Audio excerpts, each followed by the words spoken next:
Hello and welcome to the DiLive podcast. Today, I want to be talking with you about relationships, difficult relationships, especially around the time of Christmas. Many people get together with family and often emotions are running high and there is a lot of discomfort in some relationships. Today, I'm going to introduce an idea to you of something that you can do if that is something you experience in and around this Christmas holiday season, getting together with family. Often we can feel that others expect us to behave a certain way. You may even feel that way when you think about people in your family, that you would prefer that they behaved differently. And you may find yourself judging the way that they behave, and you may feel judged and even are openly told perhaps that you're not behaving the way that others would like you to. And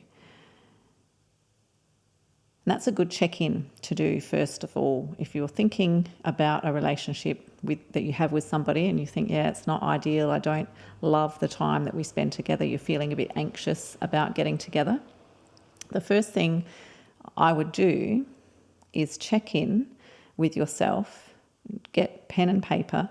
How do I feel as I move into, meeting up with these people? Do you feel judged? Are you aware that you judge them? And so really get clear on what's going on in creating the feeling that you're feeling. It's interesting to note that each of us are actually here on the planet to be ourselves.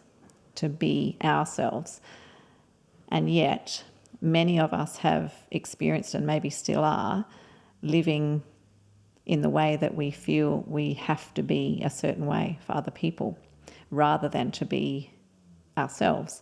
And like I said, we may find ourselves thinking about other people like, I wish they wouldn't do that. I wish they wouldn't be like that. If they would be different, I would feel better. And a lot of that goes on.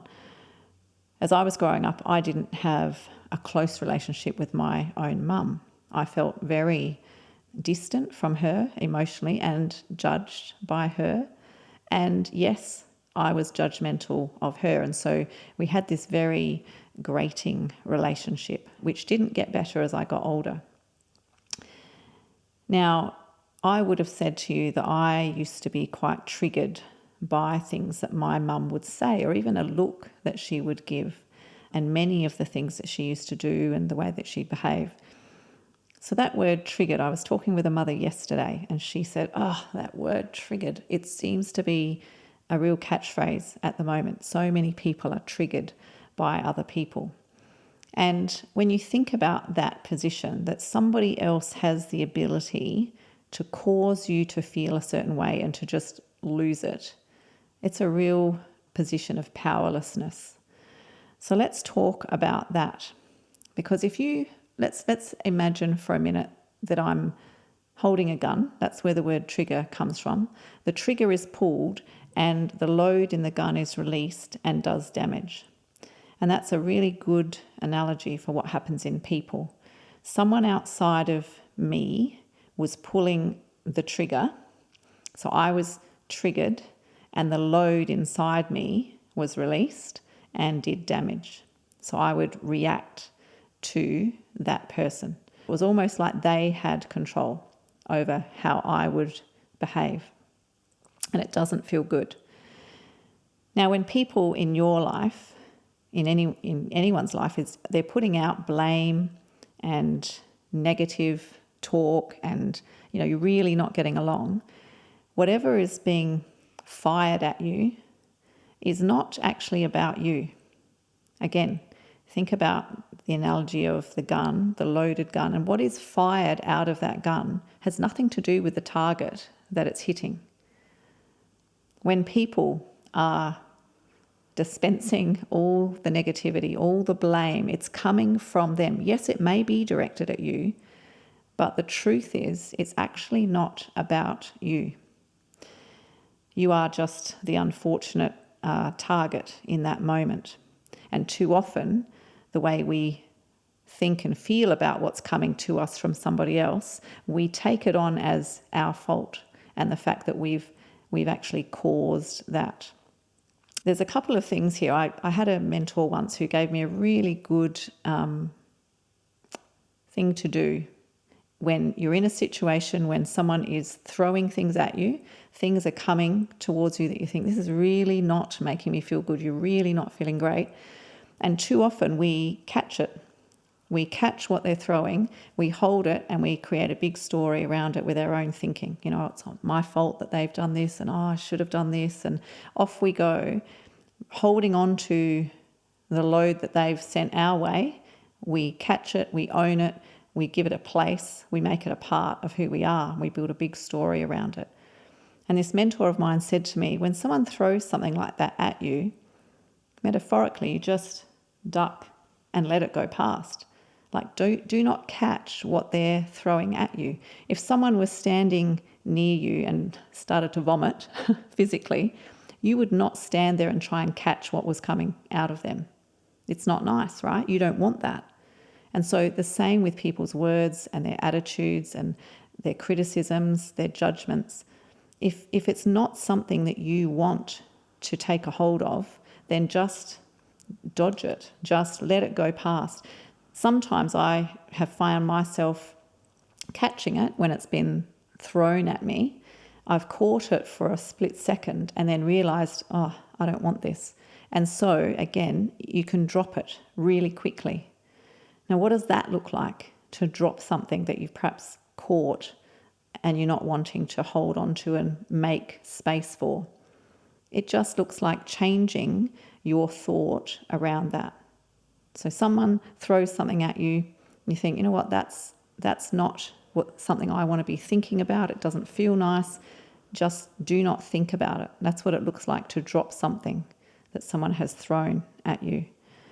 We can turn relationships around by being ourselves. Too often our focus becomes, I've got to change that person. They've got to be able to act differently if our relationship is going to be better. And I want to encourage you that the best thing you can do in a relationship that you're not feeling good in is to actually focus on who you want to be. What makes you feel good in the way that you're showing up. Now, that won't always make the relationship better straight away. The other person may actually get a little frustrated that you're not catching what they're throwing and that you're actually maintaining a good composure and seemingly enjoying your time with them and not, like I said, not catching and running with what they're throwing at you. We must understand that to love ourselves is the most powerful state that we can be in, and it's the first step to really living a life you love and also affecting those around you to begin to do the same. We cannot force it upon somebody to live a better life or to think differently, but if we will start doing that ourselves, thinking differently about ourselves, loving ourselves, choosing to be the best we can be in any moment, and that won't always look the same, but in that moment, choosing the best feeling thought that you can access. Understand that your energy is yours, my energy is mine, and we live in a universe that is energetic and it's governed by laws, energetic laws, and attraction is one of those major laws of the universe. Okay, so what I think at any given moment will dictate how I feel. And that feeling, that conscious awareness of the vibration I'm in, really, the state I'm in is a better way to say it. So when I am consciously, I'm not feeling good, then I'm in a state that is attracting things of that nature to me. So when I can maintain a good feeling thought and allow myself to be in that relaxed state and a good feeling state, then the world around me starts to reflect that. When I give my power away to other people who may not be feeling good and they're not saying things that make me feel great, and I'm catching all of that, I'm actually allowing those things, I'm taking them in, I'm starting to think about them, I'm starting to feel ordinary, I'm affecting my energy. And no one else has control over that except me. Only you have control over the way that you will feel and what you will think about what's coming to you from anyone else. You might have, let's say, an auntie that is just ordinary. She's grumpy, she's not nice, she goes around, finding fault with everybody, and it's just a toxic feeling in the room. That doesn't have to affect you. And it might sound odd at this stage, like how can you be in a room with someone so horrible and it doesn't affect you? Well, it's just what we've been talking about. Whatever she's dishing out, the first port of call is to understand that's her yuck in her that she is now putting out into the space that you're in. You can hear it but not take it in. You can observe it and not take it on board by thinking about it. That's what we do when we start to ruminate on it and think about it and make a story up and talk about how she is. But if you'll take your focus and just bring it more into what you want to be thinking about, just like you would have at school when a teacher was raving on about something that you really weren't interested in and you were off thinking about what you were going to do on the weekend. You just tuned out. You can do the same. Dictate where your thought goes and what it concentrates on. I hear people say a lot, I'm going to be with my family over Christmas. I've really got to protect my energy. That's really not quite accurate. Your energy is powerful and it certainly doesn't need protecting. However, your heart does. When you think about your heart, it's your emotional mind. And that needs protecting, but not from something outside of you. It actually needs protecting from thoughts that you misguidingly choose when you observe what's going on around you. So nothing outside of you can dictate the way that you feel or the energy that you're in. It is actually our response, our choice as to how we think about those around us and what they're saying. And if this Christmas you choose to practice observing people, you will have a thought, I like what they're saying, I don't like what they're saying, I don't enjoy the way that makes me feel, and that will dictate as to whether I take that and think about it or I put it down and refuse to think about it, and direct your thinking to something else that makes you feel better. Because in every situation we have the facts of the situation, like Auntie Maud is a grumpy old lady who's perhaps not lived a very happy life. And that may be, she may have good cause to be grumpy. That's the fact of the matter. And then there is the story that we tell around the fact. And that story that we tell and that emotion that we get involved in around the story that we tell is going to dictate how we feel. And we are in control of that. Think about the people that you'll be with this Christmas. And perhaps there is somebody difficult, or maybe there's a few that are difficult for you.